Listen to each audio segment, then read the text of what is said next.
Hi అండి, welcome to Ramya kitchen. ఇవాటి మన వీడియోలో వచ్చేసి చట్నీ రెసిపీ అండి.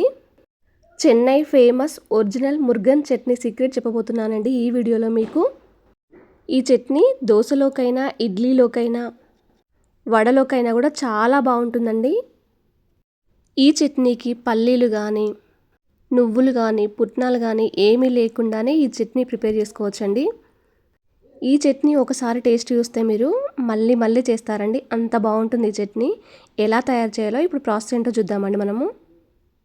ఫస్ట్ ఒక వెడల్పాటి కడాయి పెట్టేసుకోండి. దాంట్లో 2 టేబుల్ స్పూన్ల వరకు ఆయిల్ వేసుకోండి. ఆయిల్ కొంచెం హీట్ ఎక్కిన తర్వాత 1/2 టీ స్పూన్ వరకు ఆవాలు వేసుకోండి. ఆవాలు అనేది కంపల్సరీగా పోపులో వేగాలండి, లేదంటే చేదు వాసన వస్తుంది. ఆవాలు వేగిన తర్వాత 3 టేబుల్ స్పూన్ల పొట్టు ఉన్న మినపప్పు వేసుకోండి. ఇదే ఈ చట్నీ సీక్రెట్ అండి. మినప్పప్పు వేయించుకునేటప్పుడు గ్యాస్ అనేది సిమ్లో పెట్టేసుకొని దగ్గరుండి వేయించేసుకోండి. అలాగే దీంట్లోకి 4 ఎండుమిర్చి, ఒక 7-8 వరకు వెల్లుల్లి రెబ్బలు వేసుకోండి పోపులోనే. ఇవి నూనెలో కొంచెం వేగిన తర్వాత ఒక 4 టమాటాలు తీసుకొని దీంట్లో వేసుకోండి. టమాటాలు వేసుకున్న తర్వాత ఒకసారి అంతా కలిపేసుకోండి. ఒక 1/2 టీ స్పూన్ వరకు ఉప్పు కూడా వేసేసుకోండి. దీంట్లోకి ఒక 1/2 టీ స్పూన్ వరకు తరిగిన బెల్లం వేసుకోండి. బెల్లం అనేది కంపల్సరీగా వేసుకోవాలండి దీంట్లోకి. ఈ చట్నీలోకి బెల్లం చాలా టేస్టీగా ఉంటుందండి, బెల్లం వేసుకుంటేనే బాగుంటుంది చట్నీ కూడా. టమాటాలు మగ్గేంత వరకు కూడా మూత పెట్టేసుకొని మధ్య మధ్యలో కలుపుకుంటూ ఉడికించుకోండి, సరిపోతుంది. ఒక 3 నిమిషాల పాటు ఉడికించుకుంటే మెత్తబడిపోతాయండి టమాటాలు అనేది. ఇలా టమాటాలు ఉడికిన తర్వాత దీంట్లోకి ఒక 1/2 టీ స్పూన్ వరకు ఇంగువ వేసుకోండి. ఇంగువ చాలా బాగుంటుందండి దీంట్లోకి. పూర్తిగా చల్లారే వరకు కూడా గ్యాస్ అనేది ఆఫ్ చేసి పక్కన పెట్టేసేయండి. చల్లారిన తర్వాత మిక్సీ జార్లోకి తీసుకొని మినప్పప్పు అనేది కొంచెం రవ్వగా ఉండేటట్టు మిక్సీ పట్టేసుకోండి. ఈ చట్నీకి మినప్పప్పు అనేది మెత్తగా పట్టుకోవద్దండి. ఇప్పుడు దీన్ని ఒక బౌల్లోకి తీసుకోండి.